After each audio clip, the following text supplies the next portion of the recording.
So we now move on to the next session, which is about national electricity markets, both electricity and gas.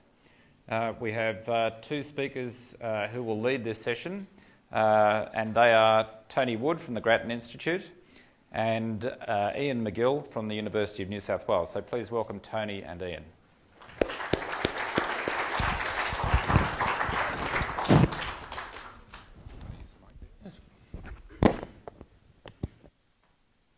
Okay, thanks, thanks Ken. For those of you who don't know the Grattan Institute, basically it's a public policy, I think it's self-described think tank, and I read the energy program. Technology and thinking about technology in the energy space is always quite interesting, and I guess just reflecting on a couple of comments earlier, I was in Beijing last week and in a taxi, and it turned out the taxi was electric. And the taxi driver had basically a GPS system in his cab that was telling him how much power he had left and where the nearest station would be, where he'd be able to go and swap a battery over for a almost empty battery with a fully charged battery in a fleet of over 1,000 taxis. So things are changing in some parts of the world faster than in others. In thinking about what I was going to say here this afternoon, I was actually really quite scared in a sense that Margaret was going to announce the green paper, and so that was going to change what I had to say. The good news is, for me at least, she didn't, and so I can speculate a little on how you might judge the green paper, because I do want to focus in the next couple of minutes on what I think should be the policy benchmarks that we should use in judging the paper. And I want to cover very briefly what I think are some of the key issues in both the gas and the electricity side of the markets. Firstly, in gas, I guess most of you, I'm sure, would be aware that what we've seen in the last little while is a revolution of some staggering proportions. The consequence is that not only is anyone who gives you a forecast of future gas supply and demand kidding themselves and kidding you as well, that's why I haven't got a forecast up behind me, because it was only a little while ago that people were thinking about importing LNG into the United States, and now you've got almost 20 projects being proposed to export LNG from the United States. So gas has changed dramatically, and not only that, in Australia, you've already seen a couple of slides that talk about the role of gas in electricity generation. There are quite plausible forecasts that says you'll almost see no gas being used in electricity generation in Australia in the next little while because of the connectivity between the Australian domestic gas market and international markets. The other consequences, of course, is for many commercial, large industry and domestic gas users, it is almost certainly the case that you should be questioning whether or not you continue to use gas. There was a piece of work published by the Consumer Advocacy Council I think it was last week or the week before, that basically said for many consumers it is already the case that they should basically disconnect from the gas network and convert to electricity, even if that means throwing away their current gas appliance. So that's quite a significant change, and it's certainly interesting in the context of people who would think that gas is an essential service. So for me, what does this mean in terms of government? Because you can speculate all you like. The real questions are, when should the government be thinking about doing things in the case of these things? And I would go back to Margaret's comment about market-driven outcomes. And in this case, there is a lot of debate about introducing mechanisms that are not market-driven outcomes. And so when you look at these things and you look at the green paper, I think the focus needs to be on to what extent is the government concerned about making sure that we have a market that's working efficiently. So the specific issues will be, is the wholesale gas market actually working? And it's just taking a bit of time for new supply to come on board to meet the price that's already moving up quite sharply. Or is there something fundamental about the way the Australian gas supply market is working? And there are people today who would have you believe that it is the latter, that the market in some way is broken. The second is the current what's called the contract market still fit for purpose? The electricity and gas markets in Australia work quite differently. Most of the gas is traded in Australia on long-term contracts. A lot of those contracts have been rolling off, and one of the debates is whether or not we should have a more active short-term market. Now, that becomes an interesting question for governments to think about in terms of policy, and whether that issue gets addressed in the green paper, it seems to be an issue. And then, is the regulatory model for the gas networks appropriate? You've probably heard quite a bit about what's happening with what the so-called death spiral for electricity, I'd suggest there are certainly plausible outcomes with the death spiral for gas could happen much more quickly and much more dramatically, with consequences for certain businesses which could be quite serious indeed. And then finally, is there a role for government if fuel poverty emerges in the short term, particularly in gas? Because certainly in parts of Australia, and I guess Canberra and Melbourne most particularly, people do use quite a bit of gas for home heating. And you could easily see a situation where the price of gas goes up to the point that that's quite a difficult situation politically and certainly for many consumers if you're using gas for central heating. So it seems to me there's some of the issues that have to be thought about by governments in terms of policy intervention in gas, and how should governments be ensuring that the market produces an active outcome. In electricity, then I think you've got a different aspect. I think you've already heard a little bit about the reasons why the electricity market is currently oversupplied.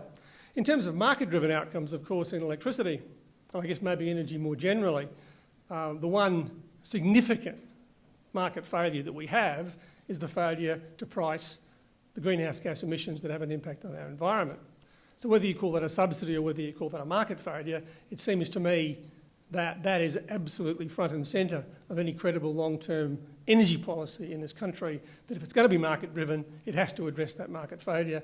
And I guess we should judge the Energy Green Paper, therefore, to what extent it covers the broader issue of thinking about whether or not that market failure has been addressed. The demand side, as Claire explained, is driven dramatically by a number of things, and some of those I think I can only agree with what you've seen in the charts from Pitt and Sherry and also from Claire, that situation is likely to continue. I don't think we're likely to see a continuation of the higher the increases in electricity prices. In fact, we would argue that you should be seeing a reduction in electricity prices because the Australian Energy Regulator is starting to respond to the mistakes it made only a few years ago when it gave extraordinarily generous returns to the network businesses, part of which drove the sort of cost increases that you've already heard about. And so one of the questions will be to what extent the commitment to ongoing reform of our network businesses, both in electricity and gas, features as part of the Green Paper. Because I think what we did in Australia was we ran out of enthusiasm for market reform in the energy sector about 10 years ago. And this is a sector that was absolutely at the front of the overall competition reforms that were started by Fred Hilmer back in 1993, and many people thought then we'd get on and do it all reasonably quickly, and we're still yet to finish that journey that was begun in 1993. I think network tariff reform absolutely should be part of the agenda for energy markets going forward, and that clearly is an issue for the COAG Energy Council and the various arms of government that participate in that. And finally, I think there's an interesting question as to whether or not the national electricity market, which is almost the opposite of what I described in the gas market, and that is that all the electricity that is bought and sold in Australia goes through the national pool market. It's an energy-only market, that is, it pays for the volume of electricity, it doesn't pay specifically for capacity, and one of the debates is whether that market is going to be fit for purpose as you have more distributed generation and as you have more intermittent generation feeding into that network, whether or not that model is fit for purpose. And it seems to me at least asking that question and making sure it's on the agenda is fundamentally important, because the role of government, I would suggest, if it is to try and ensure that we have market-driven outcomes, is to ensure that policy and regulations behind that policy are in place that actually ensure that the market can deliver what we want, which I would suggest is secure and affordable and sustainable energy. They're my comments.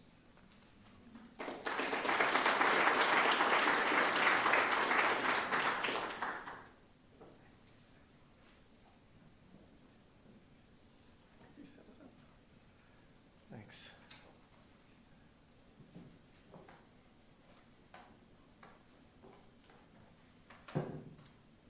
Thanks so much. Okay, this forum's thirsty work, so okay, well look, thank you, Ken, and to the Energy Change Institute more generally for the invitation. Thank you all for coming along. There are many other things that need our attention as well, but this is a very, very important one. And I don't really disagree with anything Tony said. I think I'll reflect a sort of slightly different set of concerns, maybe sitting a little bit above some of his analysis, and then touch on some of the points he's made and just perhaps just expand some of the perspectives on those. Now, I was very nervous coming to this as well, but I was nervous that Margaret wasn't going to release the green paper, so all my fears have been realised, and we're just going to have to speculate on the basis of what, frankly, is a pretty ordinary issues paper. And let's talk about why that is, because it leaves the hard work all ahead. Perhaps that's what issues papers are meant to do. Okay, so Tony made the comment that he wasn't going to put up a forecast. I thought I'd put up some quotes on forecasts and the challenges involved in them. A very famous one, of course, is predictions very difficult. Hang on, sorry.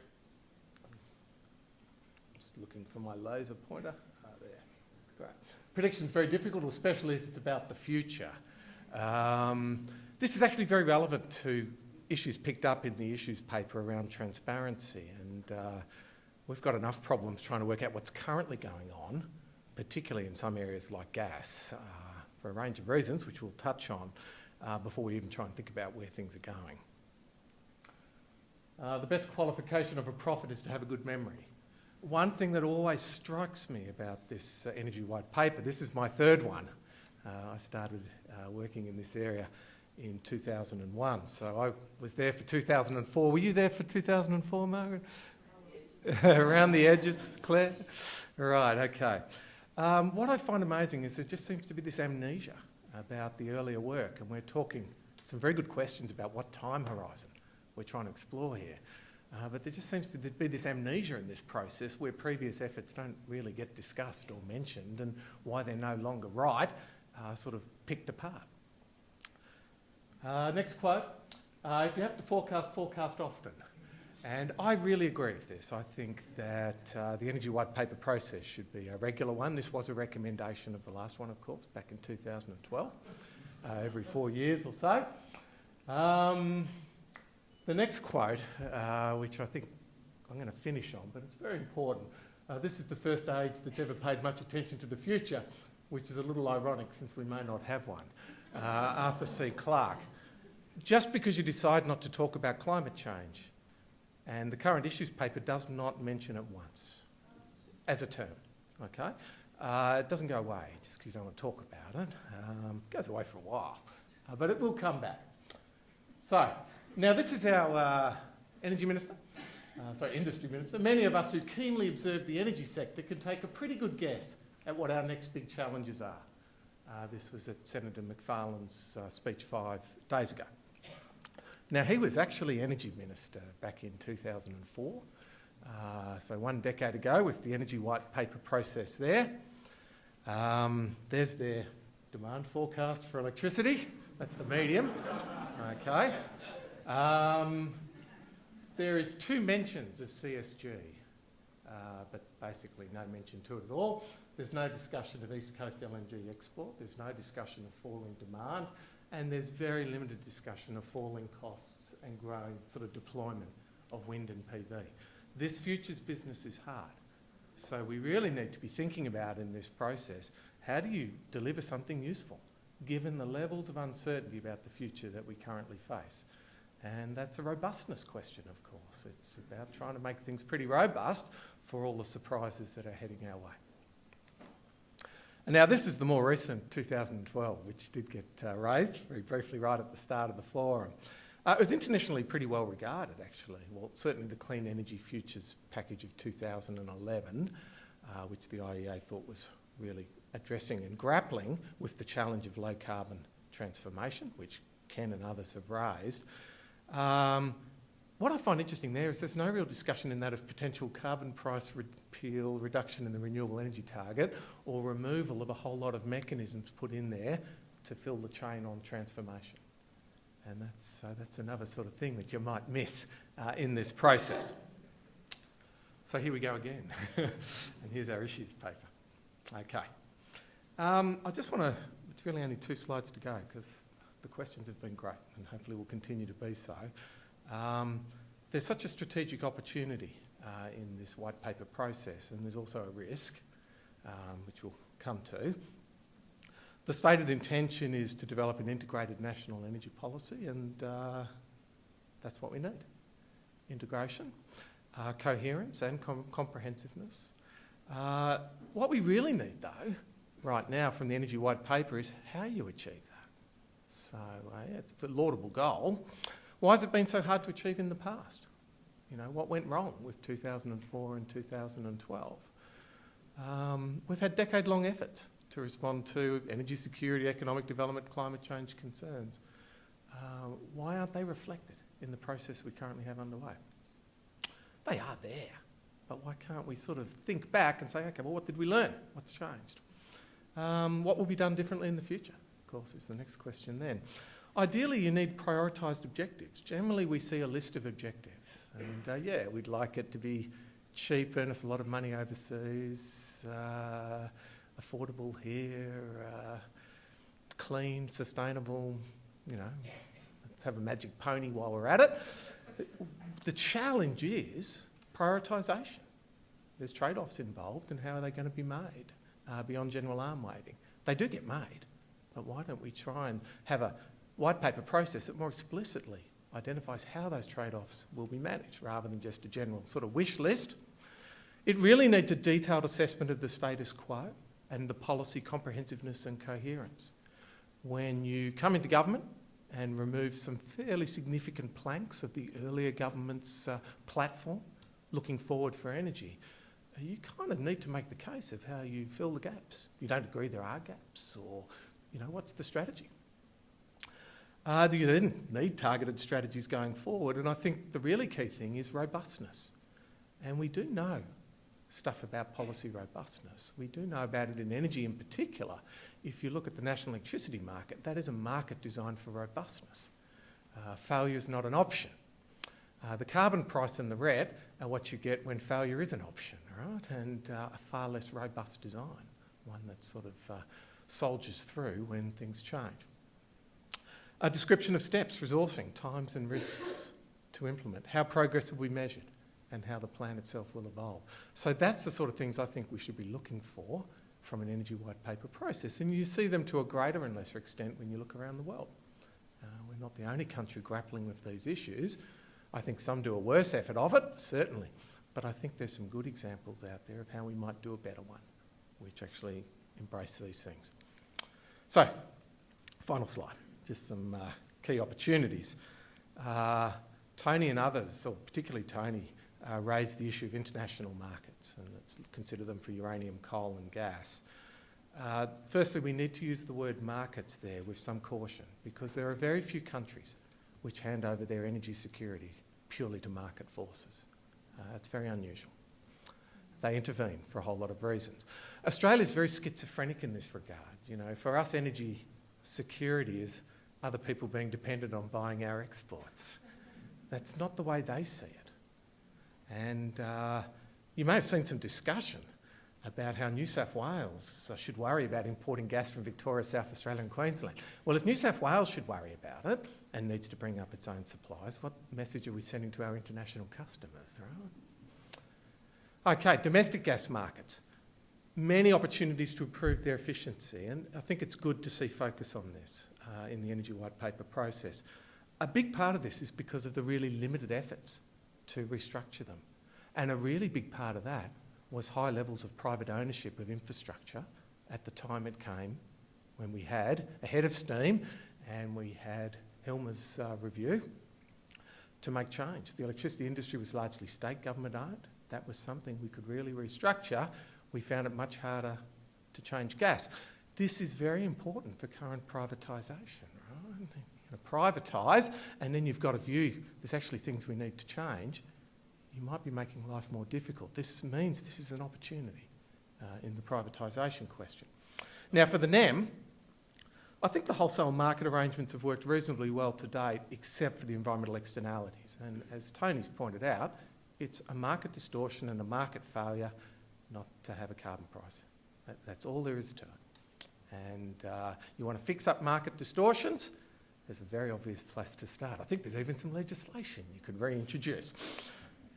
There are some issues in the derivative markets, and this was part of the discussion around power purchase agreements. We have pretty low transparency in derivatives, and that could certainly be improved. Early discussions about our market design had some ideas in that regard, but it kind of got taken off the table. Now, Tony also raised the issue of fit for purpose, which is critical. And if you look at the UK or something, they've had a review. Not sure they came up with the right answers, but it was, are our market arrangements fit for purpose for low carbon transformation? But you need a pretty strong case if you want to start exploring things like capacity markets. Given our current overcapacity, if we did have a capacity market and it was efficient, it would have negative prices, right? You'd have to pay to stay in the market because everyone's saying the market's oversupplied. Bring in a capacity market, it should be currently trying to drive capacity out, right? So we really need to be careful. There's always the chance to go backwards as well as to go forwards. The network issues are very poorly managed, but that's not an issue of distributed generation. We've failed on network tariffs for decades. Air conditioning was the great failure of the 90s and 2000s. And if you're thinking about cross-subsidies between household PV and households with it and without it, you should look at the ones with ducted air conditioning versus those who don't have it, and city-country while you're at it. And there's a lot of work to be done there. There's going to be limits to what we're prepared to do there. Even the Productivity Commission's nervous about cost-reflective network pricing, which tells you something, right? They're not generally nervous about pricing. Okay, really important that it's focused on efficient investment rather than just a cost recovery, which is one way it could go. The privatisation is certainly, I think, an opportunity. The state government-owned businesses have not covered themselves in glory. I'm not sure any of them have, but you've got to be pretty careful right now. What type of business is for sale? The old school or the new school? They've probably got rather different selling prices, right? Okay. Beyond questions of market design and regulation, like questions of structure, it's quite hard to design markets that work well with oligopolies. It just needs to be addressed. It's certainly part of the privatisation question as well. In terms of market efficiency, the key efficiency is dynamic efficiency, not productive or allocative efficiency. It's about facilitating and managing innovation. And for market competition, the key competition driver is new entry. Market competition very much relies on new players and new technologies being able to get in. If they can't get in, then generally you just get a club sooner or later. The new entry is critical. So PV and wind, that's very pro-competition, what we've been seeing for those coming in. It's definitely created competition. Surprise, surprise, not all incumbents like it. Why would we be surprised by that? And demand-side participation, which we are obviously going to get, I think, some more discussion on later as well, is a really key opportunity, again, because it's been neglected. There's always good opportunities where you've neglected it. There's some promising progress, but it really needs sustained effort. And power of choice and the various things underway really needs impetus behind it. And then finally, climate change is not going away. So look, obviously lots to think about, and look forward to the discussion. Thank you.